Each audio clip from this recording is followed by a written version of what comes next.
Hello everyone and welcome back to another video on your YouTube channel. In today's lesson, I'm going to focus your attention on the different uses of the verb help and how you can use this verb like native speakers. But before we continue doing so, I kindly want you to like this video in support of my YouTube channel. I got a small channel, so your likes can help this channel grow, and I help you with your English. You help me with the growth of this YouTube channel. Subscribe if you haven't done so yet, and leave some positive comments down below to fill me with the energy I need to keep making these videos for you. Let's get started. The first use of the verb help is to say that you help someone do something, or you help someone to do something. You can either use to or leave it out. So help someone do something or help someone to do something, which means you provide someone with the help, with the assistance they need in order to do something or get something done. A couple of examples. I'm helping you learn English. I'm helping you learn English. Please help him do the dishes. Please help him do the dishes. Could you please help me wash the car? Could you please help me wash the car? Could you please help me wash the car? The other important point about the verb help that you need to learn and take into account is the preposition following the verb help is with. You help someone with something. You should not say that you help someone in something or in doing something. We help someone with something or with doing something. So the first important point is the preposition following the verb help is with. So you help someone with something. You should not say that you help someone in something or in doing something. That is wrong. You help someone with something or with doing something. A couple of examples. I'm helping you with your English here. I'm helping you with your English here. I'm helping you with your English here, which means I'm helping you learn English here, right? Helping you with your English here. Could you please help me with moving the chair? Could you please help me with moving the chair? Could you please help me with moving the chair? Here, most students mistakenly and incorrectly say, could you please help me in moving the chair, which is grammatically wrong. You cannot say you help someone in doing something. You help someone with something or with doing something. So could you please help me with moving the chair? This is the correct form. So this was the second point about the verb help. The other important point about the verb help is we can use this expression to help yourself to something. Help yourself to something, to say that someone is allowed to eat or have as much of something as they desire or want, especially when we're trying to offer them food. So when you want to offer someone food, when you want to politely, kindly, and respectfully offer someone food and tell them that they're allowed to take, eat, or have as much of a certain type of food as they want and desire, you can use this expression, help yourself to something. Help yourself to something. So help yourself to something. A couple of examples. I have cooked some delicious cake. Please help yourself to it. I have cooked some delicious cake. Please help yourself to it. I have cooked some delicious cake. Please help yourself to it. I have cooked some delicious cake. Please help yourself to it. Which means I have cooked some delicious cake. You can have as much of it as you want. You can have or eat or take as much of it as you desire. So you're trying to offer someone food. Now by saying, I have cooked some delicious food, help yourself to it. I'm trying to say, I have cooked a delicious cake, and you can have as much of it as you want or desire. So I have cooked some delicious cake. Please help yourself to it, which means please have as much of it as you want. Eat or take as much of it as you want. I'm trying to offer you some delicious cake that I have cooked. The other example. Why don't you help yourself to my homemade cookies? Why don't you help yourself to my homemade cookies? Why don't you help yourself to my homemade cookies? Why don't you help yourself to my homemade cookies? Which means, why don't you eat or have or take as much of my homemade cookies as you want. They're very delicious. By saying, help yourself to my cookies, I'm trying to offer you some cookies, and I'm telling you that you're allowed to eat, take, or have as much of my cookies as you want. The third example, we should help ourselves to your lovely pizzas. We should help ourselves to your lovely pizzas. We should help ourselves to your lovely pizzas, which means we should really eat or have, as much of this food that you've cooked as we want and desire. Your pizzas are so delicious. So we gotta have as much of this food that you have cooked as we want or desire. The other structure commonly used by native speakers in which the verb help has been used is someone can't help doing something. Someone can't help doing something. Someone can't help doing something. But why do we use this structure, and what do we exactly mean by using this structure? When we say someone can't help doing something, what we mean is that someone cannot stop or prevent themselves from doing something, even if they try so hard to do so, because something is so good, something is so delicious, something is so frightening, something is so enjoyable, is so pleasant, has a certain quality. So someone cannot help doing something. An example, I can't help crying. The movie is so sad, which means I cannot stop myself from crying because the movie is so sad. Or let's say, I can't help drinking cold water. The weather is so hot, which means I cannot stop myself or prevent myself from drinking cold water because the weather is so hot. So let me provide you with 3 examples. I can't help looking at this girl. She's so beautiful. I can't help looking at this girl. She's so beautiful. I can't help looking at this girl. She's so beautiful, which means I cannot stop or prevent myself from looking at this girl because she looks so beautiful. The other example. I couldn't help ordering more burgers. They were so delicious. I couldn't help ordering more burgers. They were so delicious. I couldn't help ordering more burgers. They were so delicious. Which means I could not stop or prevent myself from ordering more burgers because they were so delicious. They were unspeakably and indescribably delicious. So I couldn't help ordering more burgers. They were so delicious. The third example. She can't help thinking about her birthday gifts. She can't help thinking about her birthday gifts. She can't help thinking about her birthday gifts. She can't help thinking about her birthday gifts, which means she cannot stop and prevent herself from thinking about her birthday gifts because she loves them so much, or she wants them badly, or she wants them so much. So, do not forget to use the commonly used structure of can't help doing something. Let's move on to the next commonly used expression in which the verb help is used, which is it can be helped.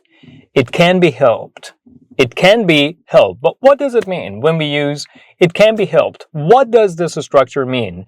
When we say it can be helped, it means there is nothing that you can do. There is no action that you can take, that you can do to make a bad, unpleasant, or a terrible thing that has happened change for the better. In other words, when you use the expression of it can be helped, what you're trying to emphasize is that no matter what you do, something unpleasant will not change for the better. No matter what you do, something, bad or something unpleasant that has happened will not change for the better. So it can't be helped.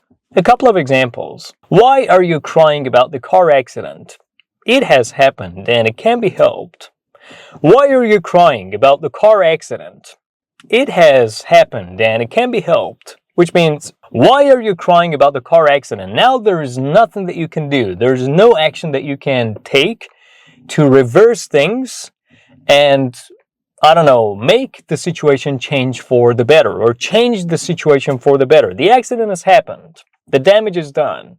There's nothing that you can do to make the situation better, or change the situation for the better, or change the outcome of the accident for the better. There is nothing that you can do to improve it, to make it better, or to change it for the better. right? It's just happened. It can be helped. So why are you crying about the accident? It has happened and it can be helped. The other example. She wants to get a divorce and she's so serious. It can be helped. She wants to get a divorce and it can be helped. She wants to get a divorce and she's so serious. It can be helped. She wants to get a divorce and she's so serious. It can be helped. She wants to get a divorce and she's so serious. It can be helped, which means she has made up her mind to get a divorce and she's so serious about it. And the fact that she wants to do it, she's made her decision to get a divorce, cannot, change for the better, or you cannot change it for the better, or there's nothing that you can do to change the unpleasant event of her getting a divorce for the better. The third example, if you keep crying, nothing will change for the better. It can be helped. If you keep crying, nothing will change for the better. It can be helped. If you keep crying, nothing will change for the better. It can be helped, which means if you keep crying, you're not changing anything for the better. You're not doing anything positive. You're not trying to better the situation. There is nothing that you can do to better the situation, to change the outcome of the situation for the better. It can be helped. All right, now let's move on to the next commonly used expression in which the verb help has been used, which is not if I can help it. Not if I can help it. Not if I can help it. Not if I can help it. Not if I can help it. Not if I can help it. Not if I can help it. We can use the expression of not if I can help it in response to someone asking us about whether we're going to do something, to emphasize that we are not going to do something. So we can use the expression of not if I can help it to emphasize that we are not going to do something. We will not do something, right? So the next time someone asks you about whether you want to do something or not, instead of telling them, no, I'm not going to do it, you can use this expression to make it a bit smoother and, to tell them politely that you're not going to do it. Instead of saying, oh, no, I'm not going to do it, you can say, not if I can help it. Not if I can help it. Not if I can help it. So not if I can help it can be used as a polite way of telling someone that you are not going to do something. Will you give her the money she needs? Will you give her the money she needs? Not if I can help it. Will you give her the money she needs? Not if I can help it. Will you give her the money she needs? Well, not if I can help it, which means, no, I'm not going to give her the money she needs. But here, instead of saying directly that you're not going to give her the money, you say, not if I can help it, which means, no, I'm not going to do it. Another example, are you going to upgrade your car? Not if I can help it. Are you going to upgrade the car? Not if I can help it. Are you going to upgrade the car? Not if I can help it, which means no, I'm not going to do it. But instead of directly saying that you're not going to do it, you're trying to make it a bit, politer, and you're trying to, smooth it a little bit by saying, not if I can help it. Instead of directly saying, no, I'm not going to do it. You're just making it a bit politer and you're saying, not if I can help it, which means no, I'm not going to do it. What you're going to learn next is a commonly used phrasal verb in which the verb help is used, which is help someone out. Help someone out. Help someone out. What is the difference between helping someone and helping someone out? We use help someone out to emphasize that we help someone, especially when they themselves cannot do something, or when they are sick, when they are ill, or when they're busy doing something else, when they are otherwise engaged and they need help and support. So, when you help someone, you're helping someone. But when you help them out, you're helping them when they're sick, when they're ill, when they cannot do something themselves, when they're busy, when they have some problems, preventing them from doing what they cannot do themselves. An example, I'm at work today, so she'll be at home helping you out. I'm at work today, so she'll be at home helping you out. I'm at work today, so she'll be at home helping you out, which means I'm at work today, I'm going to work, I cannot help you, so she will come and she will help you out, which means she will actually help you when you're busy, you cannot do something yourself, or when you're ill, when you have a problem. Who's going to help you out when you go to work? Who's going to help you out when you go to work? Who's going to help you out when you go to work? Who's going to help you out when you go to work? Which means, who is supposed to help you when you have a problem, or when you're busy, when you gotta go to work, when you cannot do it yourself? I'm ill today, I need someone to help me out. I'm ill today, I need someone to help me out, which means I am ill today, I have a problem, I cannot do it myself, so someone has got to be here helping me do it or helping me with it because I cannot do it myself. I have a problem.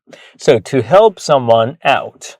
Moving on to the next point that you need to learn about the verb help or take into account when it comes to using the verb help, which is we never say that you do something by the help of someone. This is completely wrong.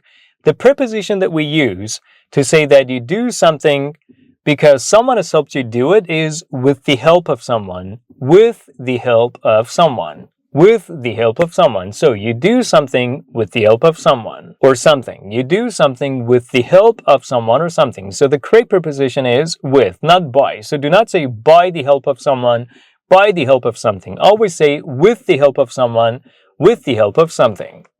A couple of examples. She passed her test with the help of her teacher. She passed her test with the help of her teacher. She passed her test with the help of her teacher. So we don't say she passed her test by the help of her teacher. You can speak English better with the help of these lessons. You can speak English better with the help of these lessons. But we don't say you can speak English better by the help of these lessons. That is completely wrong. So don't use by, always use with. Alright guys, that's about all. So in today's video, you learned all the important points that you need to take into consideration when it comes to using the verb help. So the next time that you want to use the verb help, make sure that you're taking advantage of these points and tips that I shared in today's video to sound like native speakers or to use the verb help in the same way as native speakers do. Now what I kindly want you to do is like this video in support of my YouTube channel to help it grow and turn into a big YouTube channel. Subscribe if you haven't done so yet and leave some positive comments down below. I'll be back soon.